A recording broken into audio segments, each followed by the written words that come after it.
everybody. Happy Monday. I hope everybody's outside enjoying the nice weather that we have. It is a beautiful day, and hopefully everybody took advantage of it. I am Dr. Heather Moore, and we are going over our Monday night installment of what question I've been asked a lot this week. So we're going to go over what are the 3 things you should never do if your shoulder hurts. Most of you who have shoulder pain have no idea how it got there. You didn't have an accident, you didn't have a fall, you just started having shoulder pain. And over time, the shoulder pain got worse. Maybe the pain started every day, maybe the pain started every month. Maybe the pain, you woke up one day and it was just throbbing and you couldn't handle it anymore. So there are several different ways that people arrive at shoulder pain. You are not alone if you have no idea how it got there. So we're going to go over the 3 things you should never do if you have shoulder pain. So the first one is, and it's going to be completely counterintuitive, but you should not ever stop using it.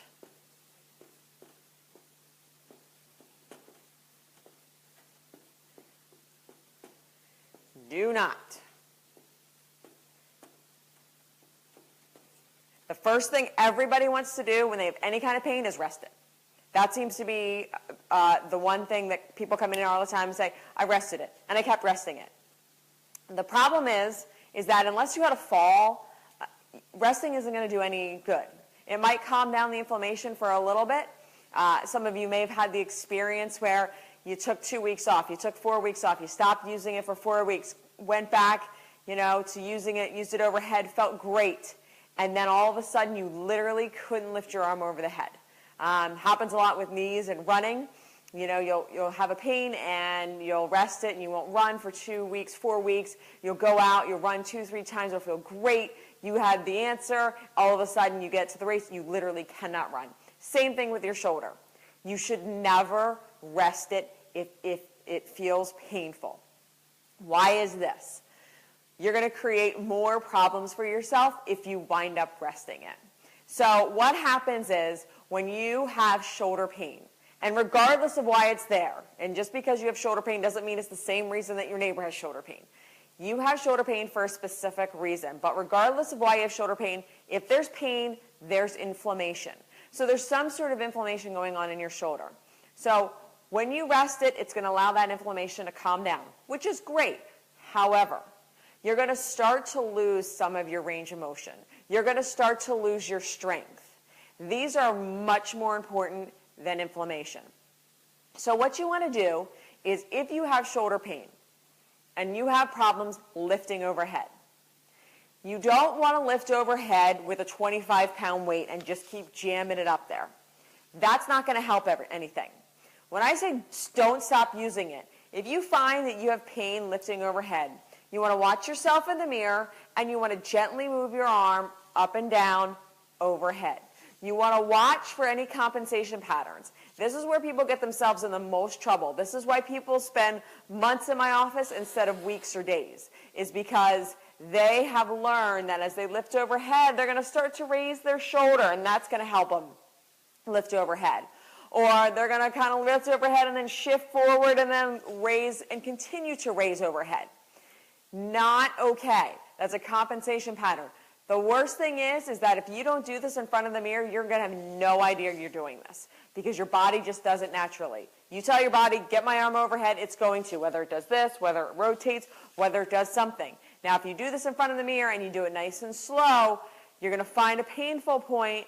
You're going to keep going nice and easy and nice and easy. If you can't do this in front of a mirror, you need to be in a PT office. You need to be seeking help, okay? If this is something, if you get here and you're like, there's no way I can move it past here, this is something that you can no longer manage at home. This is something that you need to be in here getting treated.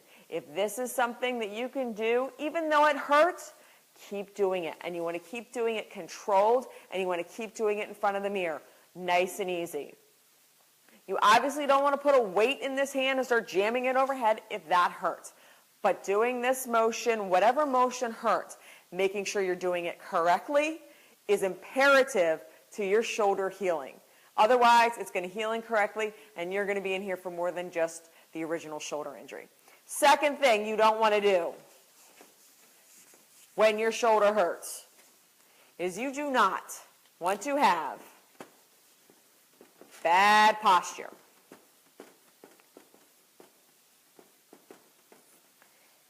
I know. Everyone rolls their eyes at me and they're like, I know. I don't even have to finish this sentence in my office. People are like, I get it. I know. I need to have better posture. No, you don't get it because you don't do it.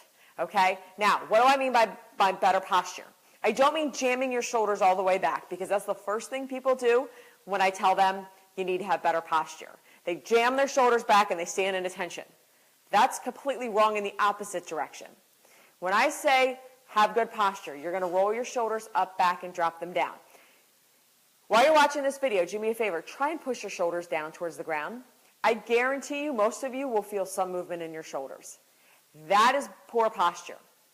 Most of us hold our shoulders somewhere up here because we're so stressed out, our muscles have compensated, the reasons go on and on and on, but you wind up with your shoulders like this. And then when you say push your shoulders down, they wind up going down 5 feet. Very few of you are going to say push your shoulders down and they're going to be pushed down. Now, if you're sitting in a slouched position, they're obviously not going to go anywhere because there's nowhere to go. They're already in their lowest position. But if you're sitting up nice and straight and you tell your body to push your shoulders down, you're going to find that most often they're going to lower. So here's bad posture. It's not sitting necessarily slumped over in a chair because that's low back posture. I'm talking about shoulder posture. I'm talking about neck posture. So walking around like this, not okay. It's going to cut the blood supply off to your shoulder. So all that inflammation is just going to keep festering because nothing's being flushed in. The more positive movement you can give your shoulder, the more positive blood you can get flowing in there, the more that inflammation is going to be flushed out. But if you're like this, you're starving that shoulder of good blood flow coming in. Here's the other kicker about bad posture. It's not going to change in one day. So when you do this and you roll your shoulders up, back, and you drop them down, which puts you automatically in good posture in your upper body, it's going to take you 1,000 times a day to do this. It will not be okay, I did it this hour, and then I did it this hour. A lot of you will find, and we do this experiment in my office all the time, that when you roll your shoulders up, back, and you drop them down, and I mean literally up, back, and drop, not up, back, and plaster them back. Up, back, drop them down. Most of the times I'll get out maybe 5 words after that's happened, and I'll say, check your shoulders again. And the patient's like, uh-oh, they're already back up. You have trained your muscles where to be, which is not in the correct spot. And if you've had shoulder pain for months, years, weeks, your shoulders are high. Okay, they're not in the right position because your body has just done everything to protect you from the shoulder pain. So if you find yourself with your shoulders elevated as you do this exercise, and when you say push your shoulders down, it's literally going to take you retraining yourself over and over and over again during the day for weeks on end because you didn't get here like this in a day. This didn't happen overnight. So just be aware that when we talk about bad posture, we're talking about shoulder posture and we're talking about being able to resolve it, but it's going to take time. So you need to every day set your reminder, set your watch, set whatever you have. Something's going to buzz at you. Set it so that way you're able to make sure that your shoulders are down. Final thing you should never do if you have shoulder pain. You should never sleep on the shoulder.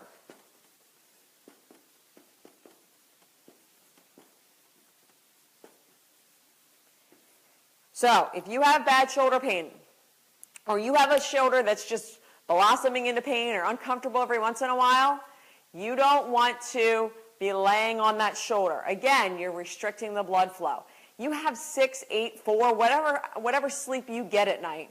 That's recovery time for your body. The last thing you want to do is lay on this shoulder that needs a lot of blood and compress the structures and have you ball up and do whatever you're doing during the middle of the night. You want to lay on the other shoulder and you want to hug a pillow. It's going to open everything up and allow blood to go in there, flushing out that garbage that's in there, causing you pain. You want to lay on your back when you go to sleep, or you're going to lay on your side. Stay off your stomach. That's a whole other video entirely. But the best way to sleep if you have shoulder pain is on your back or on the opposite side that the shoulder hurts. And I say hug a pillow because if you don't, your shoulder's going to fall this way, or your shoulder's going to fall this way. And then you're going to be like, Heather, it really throbbed all night. How many people have ever woken up who have shoulder pain with a throbbing shoulder? It's because the blood flow has been diminished. Whatever you're doing in your sleep, if you're sleeping right on it, you've diminished the blood flow enough, you're going to get that throbbing pain. So if you have shoulder pain, you do not want to sleep on that side. So those are the 3 things that you need to avoid when you have shoulder pain. Otherwise, you will make it worse. Now, I have a shoulder pain book that I'm willing to share with you. It'll go over how to test for shoulder pain at home, anatomy of the shoulder, different exercises besides the ones I showed you that you can do. I'm willing to share it with you. If you are interested, just go ahead and click the link in this presentation, and you can give me your information, and then we will make sure to get it right off to you. Otherwise, obey the 3 rules of shoulder pain do not.